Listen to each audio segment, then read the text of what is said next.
Bien, LT39 Noticias, nos encontramos junto al doctor Pablo Muñoz Iturrieta, doctor en filosofía. Acaba de finalizar la conferencia sobre ideología de género que dio aquí en nuestra ciudad. Primero, bienvenido a Victoria, doctor Muñoz Iturrieta. Bien, y hablemos de ideología de género, pero también hablemos de muchas palabras que hoy en día están instaladas en el común denominador y que tiene que ver con la diversidad sexual. Se habla de sexo biológico, se habla de identidad de género, se habla de orientación sexual, se habla de expresión de género. Recién en la conferencia, hablando sobre el género, usted, doctor, habló mucho sobre la historia en sí y que tiene que ver todo con una cuestión cultural. Pero más allá de lo que es la cuestión cultural, que esta nota lo va a acompañar y vamos a escuchar todo lo dicho, hablemos de la parte psicológica, de la parte emocional que lleva a esto. Sí, eso es la clave, porque uno cuando, por ejemplo, está de moda actualmente, cuando se encuentra un niño con algún trastorno acerca de la propia personalidad o identidad, ahí nomás se le hace propaganda de un niño trans y esto y aquello, y nos estamos olvidando de la pregunta más importante, que es ¿qué es lo que llevó al niño a percibirse así? Porque de fondo hay todo un trasfondo psicológico y de fondo tenemos muchas veces traumas que nunca se superaron en la infancia, traumas como la violencia, la muerte de uno de los padres, la separación de los padres, que afectan negativamente al niño, y eso lleva al niño no solamente muchas veces a ciertas conductas, pero también con respecto a la propia identidad, a desarrollar un trastorno, un problema acerca de sí mismo, y eso se puede ver, por ejemplo, en la conducta sexual de la persona, lo que es la homosexualidad, el lesbianismo, pero también con respecto a la propia identidad de género, que se llama, que es el caso de la transexualidad. Ahora bien, doctor, incluso en sus estudios, usted específicamente cuando habla de este tema dice, hablemos de dos factores. Por un lado está la genética, pero por otro lado y fundamental está el medio ambiente. Claro, el medio ambiente, que en este caso hace referencia a la crianza, a las experiencias de la vida, a la familia, al entorno, que tiene una influencia muy grande. Por ejemplo, en la homosexualidad, el 87% de personas homosexuales, ellos confiesan haber sido abusados de niños. Ese es un factor ambiental que influencia muchísimo en la conducta. Pero otro factor a veces es la ausencia del padre, la muerte del padre, la separación de los padres, que lleva a ese niño a no tener el papá, y al crecer y pasar toda una etapa sin esa presencia masculina en su hogar, llena al niño de insatisfacciones, especialmente en la relación con el propio papá. Y eso al niño lo lleva a buscar ese deseo de papá en otra persona, que es lo que en definitiva muchas veces deja al niño vulnerable a que sea abusado sexualmente por otro hombre. Claro. Y que eso termina muchas veces en la homosexualidad. Sí, pero qué importante esta explicación que da, porque justamente cuando se habla de homosexualidad tiene que ver, y es importante este porcentaje, claro, que da a conocer, porque justamente el tema de abusos en la infancia, también en la adolescencia, e incluso también habla de abusos en la adultez. Abusos en la adultez, sí, los niveles de abuso en la adultez en la comunidad homosexual y la comunidad lesbiana son altísimos. Muchas veces hablamos de violencia de género, y se quiere restringir la violencia a el tipo de sufrimiento que pueda sufrir una mujer en el entorno del matrimonio y la pareja. Pero mucho, mucho más elevado, es obviamente que una violencia que se debe combatir, pero mucho, mucho más elevado es la violencia que padecen personas de la comunidad LGBT, ¿sí? Tanto en la homosexualidad como en el lesbianismo o la transexualidad.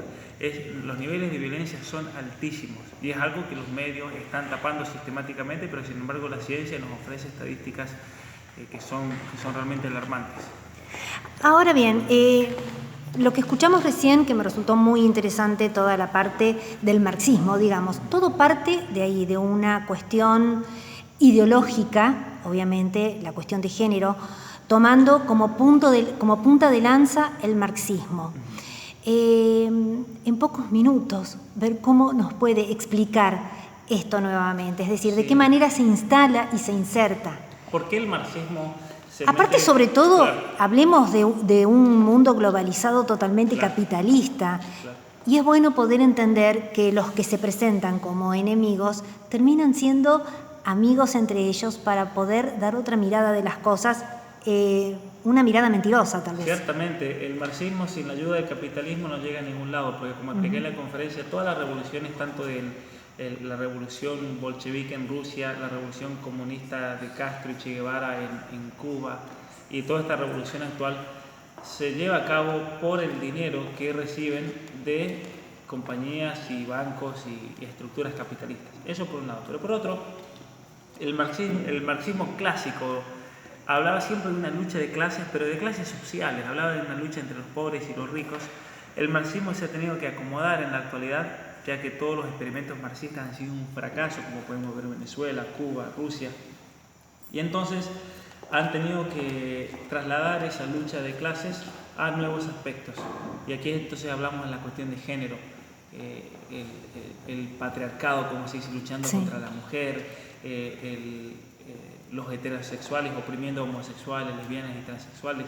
Se crean ciertas luchas ficticias para después ellos hablar en nombre del oprimido, en nombre del que no tiene derechos, y entonces enarbolan la bandera de los derechos. Estos grupos marxistas, que son criminales también, enarbolan la bandera de los derechos para tener entonces un motivo para seguir luchando y creando división en la sociedad, que es la moda de ahora. Ahora el marxismo se manifiesta de esto, con la cuestión del género, con la cuestión de los derechos de minorías sexuales, de los derechos LGBT y demás, siendo que el marxismo históricamente persiguió a personas homosexuales. De hecho, en Cuba, en la Unión Soviética, se los ajusticiaba. El Che Guevara, por ejemplo, él personalmente mandaba a los homosexuales a campos de concentración, y cuando estos homosexuales no se curaban, como decía él mismo se encargaba de rematarles la vida de un tiro.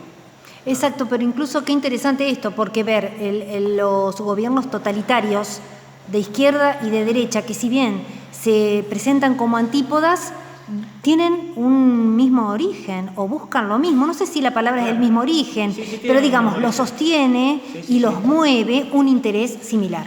Sí, desde el punto de vista ideológico tienen un mismo origen, porque todas estas ideologías que se dan en la democracia, y cuando digo democracia digo los mismos totalitarismos que se dieron en la época democrática, como la Unión Soviética y demás, provienen de un pensador que se llama Rousseau, un pensador francés, que él es el que da origen al liberalismo blando, que se lo llama, que es el que se implanta en Estados Unidos, en Canadá, en Inglaterra, y al liberalismo duro, que es el marxismo, de la Unión Soviética, de Cuba.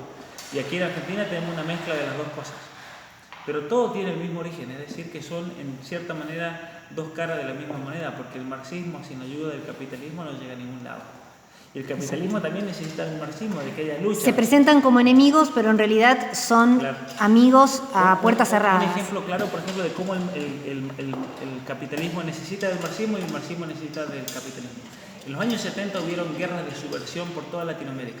¿Sí? Y por un lado, entonces, el marxismo necesitaba de ese apoyo económico del capitalismo para poder tener armas, para poder luchar y demás. Y por otro lado, los países que se defendían de esa infiltración marxista necesitaban apoyo de bancos, capitalistas y demás, préstamos, para poder luchar. Entonces el capitalismo lucraba porque alimentaba tanto a uno como al otro en esta guerra. Entonces al capitalismo le conviene que haya marxismo, porque eso genera guerras, y al generar guerras entonces se mueve muchísimo dinero. Seguro. ¿Entiendes? O sea que se alimentan mutuamente, y son, yo siempre digo, dos caras de la misma moneda, el capitalismo y el marxismo. Bien, doctor, usted en estos momentos está viviendo en Canadá. Las disertaciones las realiza en distintos lugares del mundo, podríamos decir, o recorre distintos países. ¿Cuál es la recepción que recibe?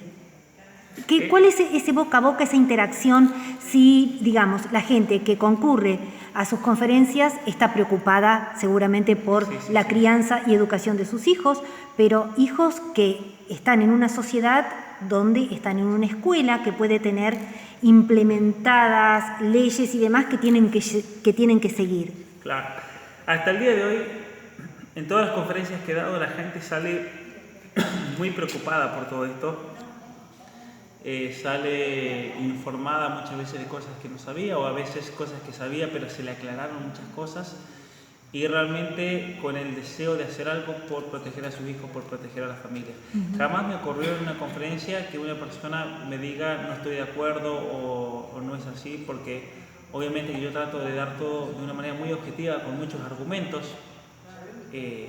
hasta el punto de que cuando he tenido gente que de entrada no estaba de acuerdo con esto, terminan cambiando su pensamiento al final de la conferencia. Me ha pasado con grupos de transexuales, por ejemplo, que han venido a la conferencia. Sí. Me ha pasado con gente que promocionaba muchas de estas ideas y por medio de la conferencia y explicando en definitiva de qué se trata todo esto, ellos realmente abren la cabeza y dicen, claro, tiene razón, y no se dan cuenta hasta ese momento de que estaban engañados por todo esto. Pero fundamentalmente lograr entender que hay mensajes subliminales que están puestos de una manera y en realidad es como que quieren dirigir el enfoque hacia otro lugar. Ciertamente, y no son generalmente mensajes subliminales, no están así tampoco, son explícitos, pero uno al no estar atento y no estar acostumbrado no se da cuenta hasta que se lo notan o hasta que se entera. Por ejemplo, a nuestros hijos les están haciendo un proceso realmente de lavado de cerebro en las escuelas, de hipersexualización, que los padres no son muy explícitos, pero los padres no se dan cuenta porque no están con los hijos el día a día. En esta conferencia tuvimos una directora de escuela que ella me comentaba recién que la presión que reciben del gobierno, del Ministerio de Educación para implementar todas estas ideologías es impresionante. Eso es algo bien explícito. Lo que pasa es que los padres a veces no lo saben porque no se enteran. Perfecto. Doctor, para terminar, quienes pueden estar escuchando en este momento la nota, ¿dónde pueden comunicarse con usted o incluso poder visitar su correo o escribirle a su correo electrónico y demás? Sí, perfecto. A mí me gusta mucho estar en contacto con gente. Si ellos quieren informarse más sobre este tema, pueden ir a mi página web. Mi nombre es Pablo Muñoz Iturrieta y mi página web es como mi nombre, solamente con la N en vez de la Ñ. pablomunoziturrieta.com. Sí, pablomunoziturrieta.com. Me pueden buscar en Google, me van a encontrar ahí. Y ahí van a encontrar gran cantidad de información, van a encontrar mi contacto, incluso van a encontrar mi número de WhatsApp, el que quiera escribirme, me escribe, me van a encontrar por las redes sociales, por Facebook, por Instagram, por Twitter. Y ahí van a encontrar mucho material que les va a interesar, ya que este es un tema preocupante y yo a los padres los invito a formarse sobre esto. Y también, bueno, mi libro Atrapado en el cuerpo equivocado, que es un libro escrito durante 16 años, ¿sí? Esto es el fruto de 16 años de trabajo explicando qué es la ideología de género y por qué es algo tan peligroso. Y es un libro apuntado a los padres para que se formen, porque yo creo que ante una mentira como la ideología de género, la única manera de salir adelante es formarse en la verdad. Exacto, entonces fundamental este libro, Atrapado en el cuerpo equivocado, de su autoría. Sí. Muchísimas gracias. Muchas gracias. Muchas gracias por haber estado en nuestra ciudad. Sí, seguro, una alegría estar acá. Gracias.